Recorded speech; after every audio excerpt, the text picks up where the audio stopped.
Namo Buddhaya. Halo teman-teman, kenalkan nama saya Nelson dan ini teman saya Ya.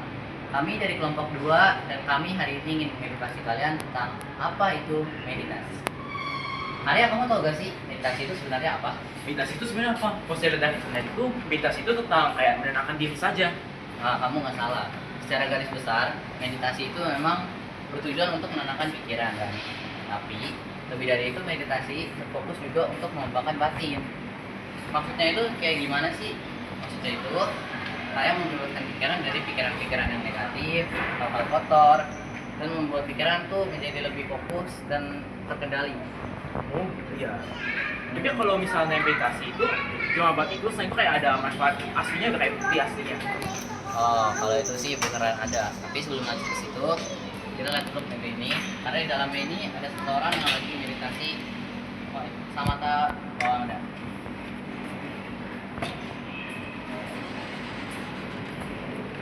Nah, kalau kamu bingung kenapa dia sambil ngeliatin ini namanya objek meditasi. Lebih tepatnya itu objek meditasi dalam Samatha Bhavana. Ini tentang mengamati kejijik atau hal-hal yang kotor. Tujuannya biar apa? Tujuannya itu biar nafsu-nafsu dia yang tentang kayak makanan atau kalau lihat makanan enak sedikit langsung mau ambil, itu kalau dilatih pakai ini dia jadi lebih terkendali, dia nggak bakalan asal makan lagi.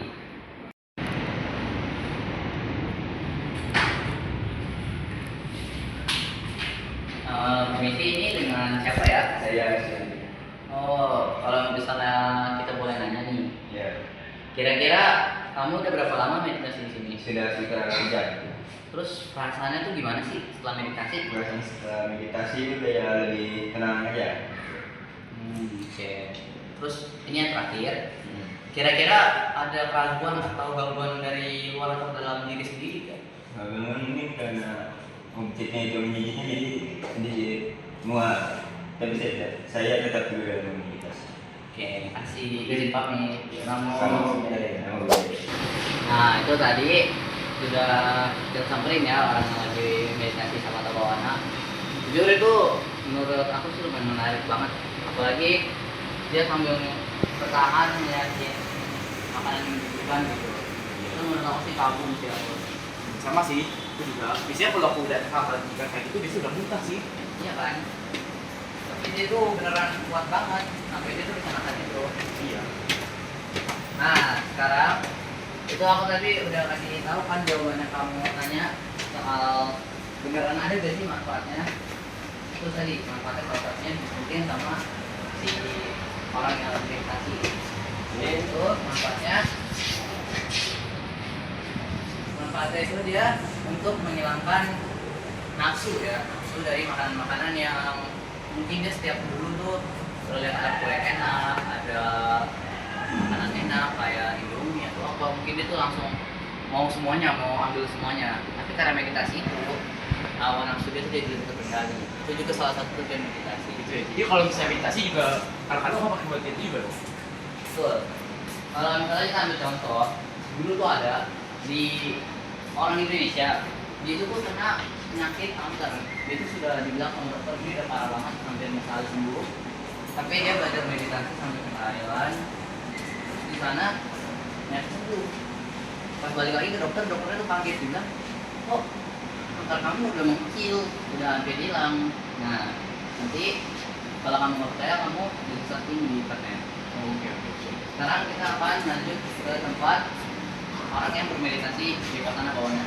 Vipassana Bhavana itu apa sih? Yaitu meditasi yang tadi saya bilang, yaitu fokus pengembangan hati. Fokus pada ketenangan pikiran atau pencerahan ya. Yaitu lebih ke pandangan cerah. Jadi dia itu bermaksud untuk membuka orang-orang tuh yang pandangannya sempit. Contohnya kayak apa?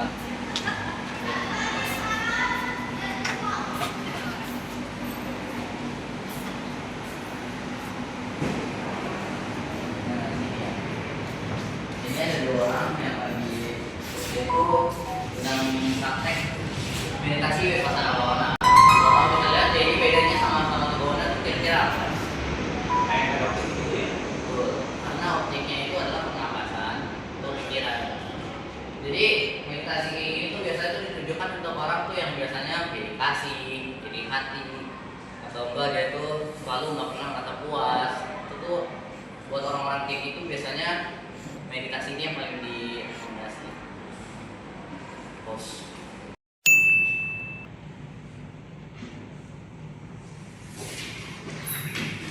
Ini dengan siapa? Saya Kevin. Oke. Ya Pak Kevin, kita mau nanya beberapa hal, boleh? Kira-kira kamu itu meditasi di sini udah berapa? Saya meditasi di sini udah sekitar 1,5 jam. Terus semacam itu kira-kira kamu ada kendala nggak? Kayak keraguan kah? Atau masalah-masalah dari dalam atau dari luar? Oh, kalau kayak gitu masalahnya cuma akan dikit cuma ya pegel, habis itu agak terganggu pikirannya. Sudah selesai. Kalau perasaannya gimana setelah meditasi? Kalau lebih tenang, lebih damai, kayak lebih tenang aja. Oke. Makasih Kak Kevin. Nah, itu tadi kan kita udah ngobrol sama dua orang. Pertama yang ngelakuin meditasi sama Tabawana, ya. Terus yang kedua yang ngelakuin Vipassana Bawana. Nah, kalau kamu nanya sebenarnya tuh aku kan udah pernah ngelakuin dua-duanya. Ya. Keduanya itu sebenarnya bedanya itu tuh nggak cuma di objek. Nah, terus mana saja? Dia itu tuh bedanya juga pada fokus. Kalau misalnya kamu meditasi Vipassana, fokus kamu itu melihat hal yang tidak kamu lihat. Kalau misalnya Samatha, itu tuh kamu mencoba menahan dan mengembangkan batin kamu biar kamu makin bijak. Jadi bedanya itu kalau dari besar Samatha itu tuh dia melatih kebijakan. Kalau misalnya Vipassana itu dia memperluas pandangan. Oh, gitu ya jadinya. Nah, ngomong karena kita udah ngeliat dua orang tadi itu, kira-kira pelajaran apa yang kamu bisa ambil dari kedua orang itu? Nah, tentang itu ya, aku juga mau rekomen nih buku nih tentang agama Buddha. Nah, saya ini juga mulai mau belajar meditasi nih. Nah, tapi juga saya sempat bingung kan, mau belajar meditasi itu di mana? Nah, tiba-tiba saya ketemu buku ini nih. Buku ini juga mempelajari tentang agama Buddha dan juga tentang meditasinya secara keseluruhan juga. Nah, jadi dari sini pun kalian juga bisa belajar sendiri dari rumah pun dari mana saja bisa. Asalkan saya ada buku ini. Oke. Kira-kira buku ini kan kebanyakan disalah sangkain sebagai buku pelajar. Padahal enggak, ini tuh buku itu bisa buat siapa saja, nggak cuma pelajar. Kamu nggak harus terpaku sama karena ini ada tulisan kelas 10 fase E, itu bukan cuma buat pelajar. Kamu kalau misalnya mau belajar, pakai buku ini juga bisa. Karena buku ini lengkap banget, kamu bisa lihat sendiri. Di sini pertama ada tentang kerajaan-kerajaan Buddha Hindu yang pernah ada di Indonesia, mulai dari yang tertua sampai yang paling akhir. Nah, terus di sini tuh ada peninggalan-peninggalan juga. Nih, contoh peninggalan kerajaan Mataram itu ada Candi Borobudur, Candi Mendut, Pawon, Malasan, Sewu. Terus ada lagi di sini juga. Nih, di sini tuh ada sifat-sifat yang harus dihindari. Contohnya itu ada inklusivisme, pluralisme, dan universalisme. Terus di sini juga ada lagi tentang meditasi. Nih, ini yang tadi kita dari tadi pelajarin. Nah, di sini tuh lengkap banget. Kalau kamu beneran mau belajar meditasi, kamu beneran bisa mulai dari sini. Karena di situ tuh ada tentang kesalahpahaman dari meditasi yang selalu dikira untuk mengosongkan pikiran, untuk menjadi orang sakti, untuk apa menjadi birawan atau suci. Semuanya itu salah. Di sini tuh beneran ada tujuannya juga. Jadi buku ini menurut saya tuh benar-benar sangat recommended sih. Kalau kamu mau mulai, sebelum kamu mau pakai buku-buku Parita, kamu bisa mulai dari buku ini. Selain itu juga, ini kan bilangnya kan kelas dulu, tapi sebenarnya itu juga dari SD sampai SMA pun ada. Ya. Jadi walaupun kalian kayak misalnya mau anak kalian belajar agama Buddha, bisa kalian kasih buku kelas 1 dulu. Betul. Jadi mungkin itu aja dari kelompok kami. Mohon maaf jika ada kesalahan kata dan kata-kata yang kurang enak untuk didengar. Kami meminta maaf dari lubuk hati kami. Sekian kami dari kelompok 2, kami izin pamit. Namo Buddhaya.